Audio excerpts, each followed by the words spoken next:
Sula here from MistyHilltops.com. Thanks for stopping by. In this episode, I'm working on a 5x7 double-page spread for my Autumn 23 mini album, and I titled this page Grateful Times. I'm using the digital version of the collection Welcome Autumn by Carta Bella and lots of stamps and dies. So here I am working on a page, and I have this paper strip that will go from top to bottom there across the page. But I want to do some stamping, and I have these little leaves that have all kinds of their patterns. They're not actual floral like leaf patterns, but actual like various patterns. This one, for example, is a pattern of like writing. So, but it is in the shape of a leaf.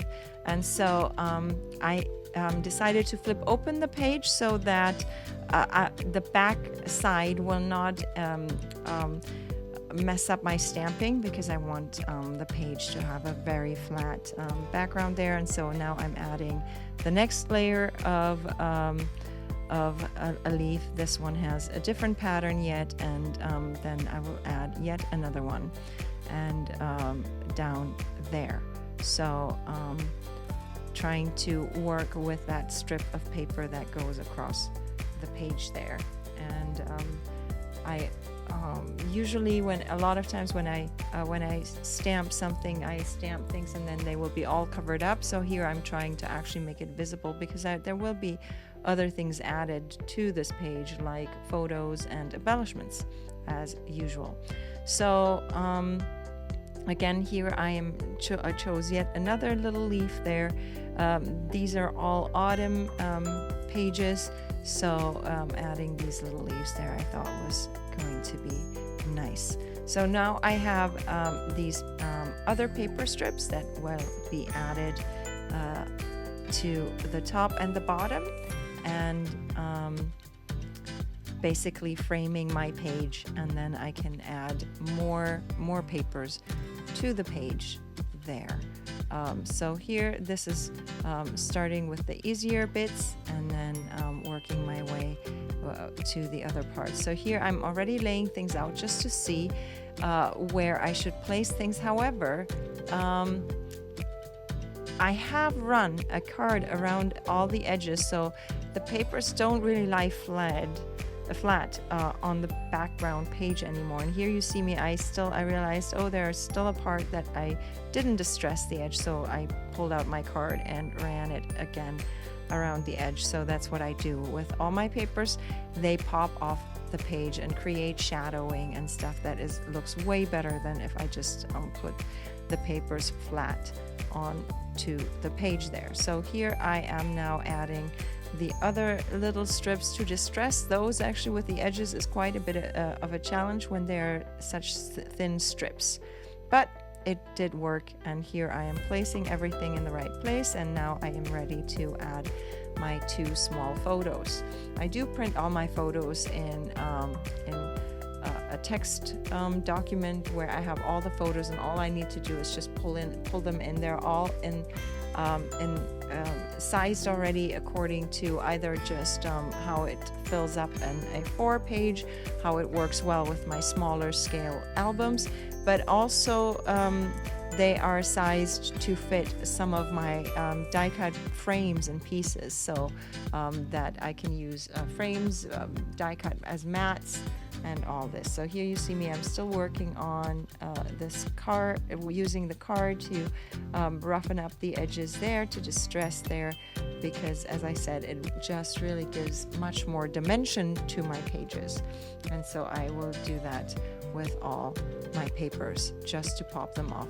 There are other people who use who just ink up the edges. That's another way of distressing, but I like to do it with a card. And as you can see, it doesn't require fancy tools.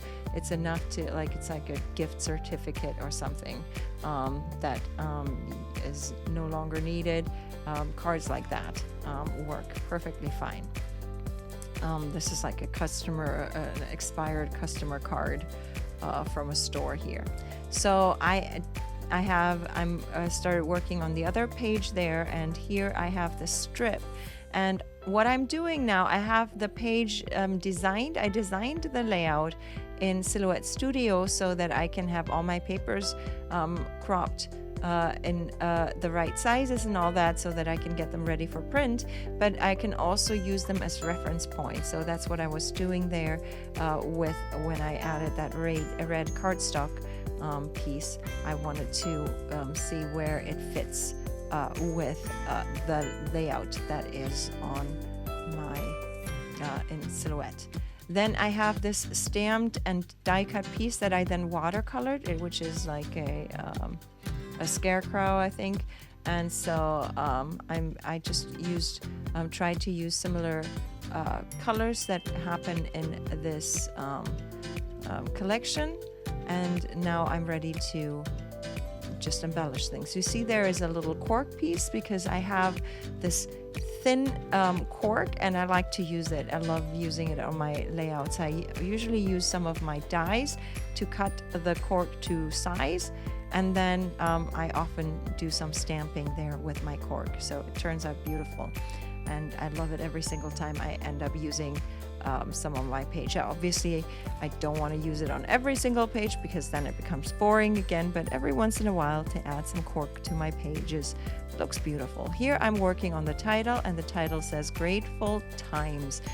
So there's a stamp set that has these like the word times, and I just cut that out, and then grateful is from an autumn Thanksgiving words die cut theme.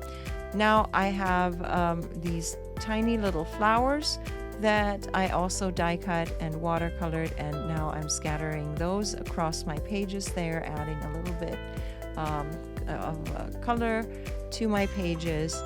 And I also have my word strips, of course, that I keep adding to my pages. These word strips I created in a simple word processing document that I then cut out on cardstock, and they can be used on all my pages.